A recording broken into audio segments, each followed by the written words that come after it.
our world around us. Let's see if I can get this guy a little better. I don't think I'm gonna get him any better. Maybe if I flip it and turn it, then I'm not gonna be able to see what anybody says. I'm just gonna deal. All right.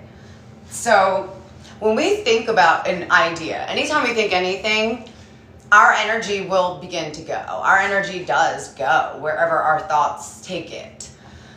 When we let ourselves think something and feel it, we are starting to bring the components of our physical self with our energetic self into that timeline. And when we're doing this on purpose, we're able to sort of close that gap between what we want and where we are. We start to get closer and closer on purpose. And we can feel that. We see that, and we get the feedback through synchronicity and experiences and more nudges, more intuitive guidance, and so on. So when you're wanting to start this, when you're wanting to think into the beginning, how can I start thinking and feeling for myself on purpose? The first thing that I like to remind us is how far you can take the journey in your mind is reflective of how much you can let it manifest for you outside. So when you're in your head and you first think, for example, oh, I win the lottery, ooh, that'd be fun. But how many times do you get that thought? And then the next thought is, oh, but the odds aren't very good. And how long would I have to play to win the lottery? And, it's not that likely. So our energy will go, yeah, I won the lottery, but then our components of our physical reality go off into doubt or, trying to intellectualize. So when you're wanting to manifest on purpose, your work is helping your inner self soothe those beliefs that it's not likely. I'm not going to be that one in a million. You could soothe it by noticing that first, the thing that is causing me to believe that is my ego self. My ego self's job is to protect me and help me not feel stupid, help keep me safe, When I start thinking more about why I don't deserve it, that would be into our shadow self. And so in this inward thinking journey, inward feeling journey, you get to decipher where you are. There is no one else that can gauge that. And of course, when you talk to someone, so when I'm talking to somebody, I like to have them kind of spill. And in that spill, I can hear the details and the insecurities, because that's where you are emotionally, which is sort of keeping you in this reality. And by hearing and feeling that just for a moment or two, I can then start helping you think and feel in a different way. Sometimes it's by looking at what is real and what is just something we believe for no reason. There are lots of beliefs that we just believe for no reason because we've known it for our whole life. Like, I believed if you chop a worm in half, it's 2 worms. That's not true. I killed the worm. I didn't know. I really didn't know this for a very long time. And that's, while I say silly, I never really actually chopped the worms. I just thought that. It's a belief that I believed because maybe it felt good for me to believe that, And anyway, so there are many beliefs that we have that are important to us and that are less important to us, that are about our worthiness, of our love, of our job experiences, our career experiences, of our financial experiences, of our physical well-being, of our life capacity, and our limitations put on us by society or our family or our loved ones and ourselves. A lot of times we are self-imposing these limits because it feels silly, it feels reckless, it feels like a waste of time to think into it working out differently. It's always happened this way, so it's always going to happen this way. So I would be stupid to not just know it's always going to happen this way. And that's a totally legit place to be. That's sort of how it is in the default mode. In the beginning, we feel like, at least for me, I'm 47. I was not ever guided or advised to listen or acknowledge or even nurture my inner feelings. I was sort of told that your feelings are your problem. Keep it to yourself, like literally. And it was something that I would have to get over so that I could do what I needed to do. It was literally the least important thing that I could have ever thought of. I thought that I was kind of safe in my mind to think and feel whatever I want because nobody was there, so that I would let myself kind of do that in its own like fairy tale or like rebellious way. Like when I felt like someone was getting over on me or controlling me, I would let myself like imagine like just escaping that reality somehow or another. But usually it would always result in, but that'll never happen, but that'll never happen. And most every time, anytime I had to shift the reality, it was me that had to take the steps. It was me that had to first get behind the idea, wait, I think this could be a little different for me. I think I can do something different. And even when I was living in the mode of not understanding my energy and my alignment and my thoughts, even when I was there, I can look back from here and remember and notice things changed when I did something different. I did something different when I got behind what I wanted. Usually I had to be squeezed and squeezed and squeezed so that it would make me think something different. But it was usually that, So now, knowing that each time I moved, it got better. It was a good idea, even though I was reluctant at first. I can let myself go easier. I can feel a squeeze in a space and be like, all right, time to go. Either it's time to go or it's time for me to let go of everything I believe about it, because it having its way with me means I'm upside down on my energy with it. If I want to be the creator, I got to choose what I think and feel. God is not the right word, but I get to. If I'm giving it away to this circumstance or that person, or even a physical reality that I have let or has come to my life, if I let that be in charge of me, I'm not creating my reality. And this isn't, I'm bad for it. This is where I get to do better for me. This is where I get to have more for me. And no one else has to lose. No one has to approve or give it to me. I can give it to me. I can be the one to give this to me by letting myself think differently in my mind, letting myself feel that reality, and bringing it closer and closer and closer to today, right now. The more that I can think it and feel it easy and light and let it go, the closer it is to materializing. When it starts circulating around you and others have it, letting yourself not get jealous like my shadow self would do, not get nitpicky and mean like my ego would do and call it stupid or who cares. I get excited for them, and I know it's coming closer to my reality like I'm a magnet. And if it's first here, now it's in my Facebook feed, and now so-and-so's got it, the next logical step is it gets to come to me. Am I a component that embraces that and I'm excited and I'm tuned up? Am I running alongside the train so when I get the right moment, I'm going to plop in there and I'll be right on board? Or am I going to be doubtful, looking over here, looking over there, and miss it all together this time around? We're not done until we're not waking up and getting to think about it all over again. When you decided that you don't want to choose, that's done for now. But until you're not waking up and thinking at all, you're not done. And no matter what they tell you in the what do we call those guys, like stereotypes, you can teach an old dog new tricks, I promise. Like, I am continuously impressed about what I get to learn and what I get to understand and who I'm able to become because I am brave enough to just have another idea or just see what's next. Ooh, what happens if I go this way? Because I think that this feels fun. When I start thinking and feeling like doubt or hard or this isn't going to work out for me, I'm putting my energy on purpose into a place that's not aligned. Alignment is ease. Even when it is like kind of like, shh, at least I'm not squirming and struggling through it. It can move quicker and faster, and I'm on the way to the recovery, the solution, the next, the more that I've asked for.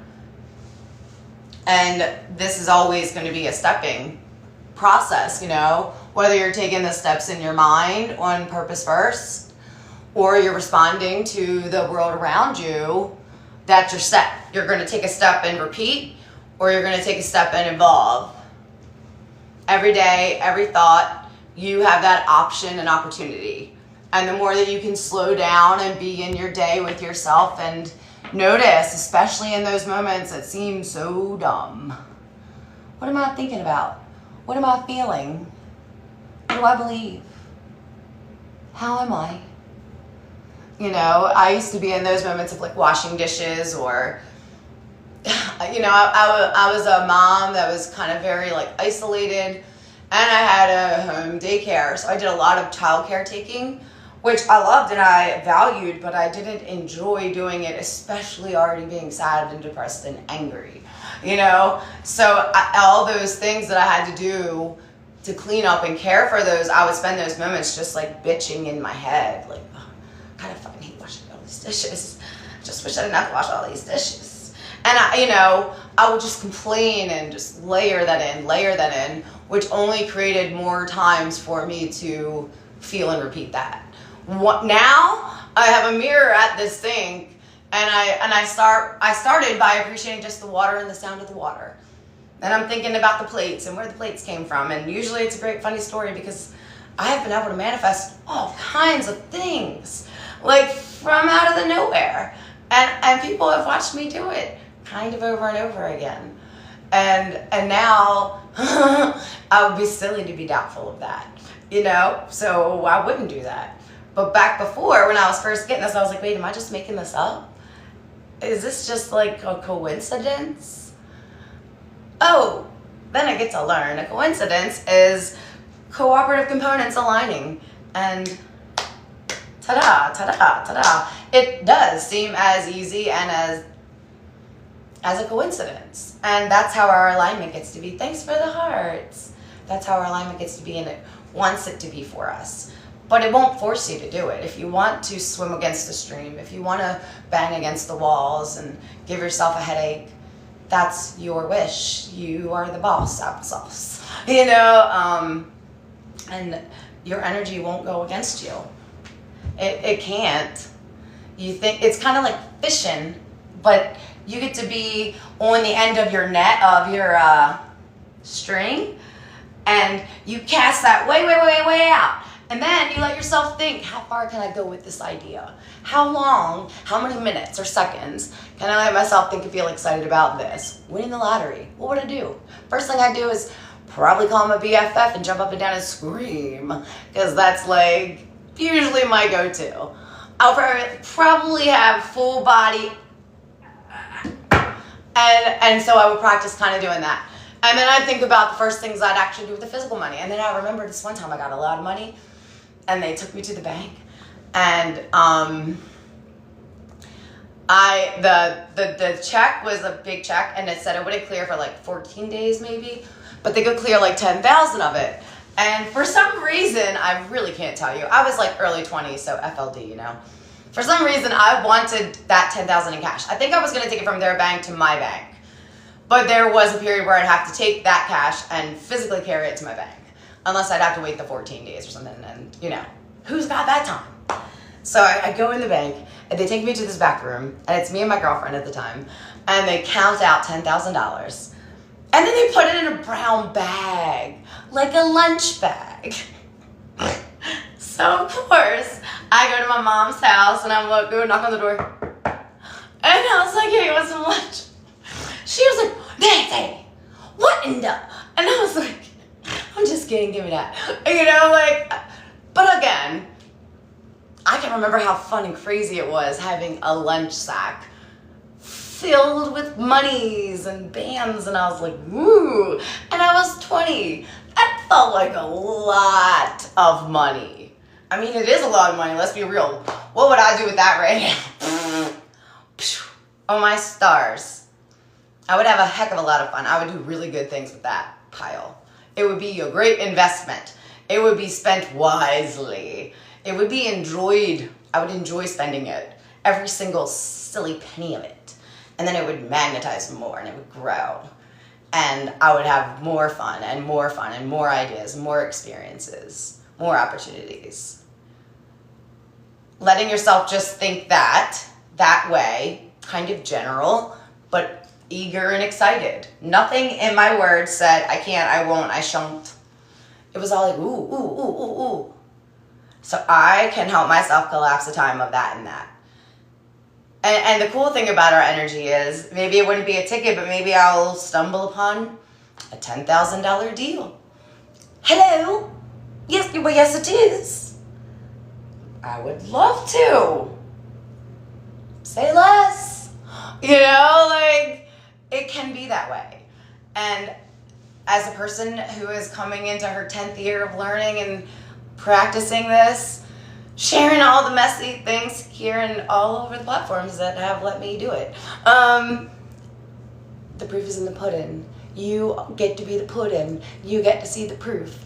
And you can let it be revealed to you as quickly as you are ready for it. And it can be better than you have imagined. And letting yourself go a little bit steady, go a little bit steady. I think about this whenever we're talking.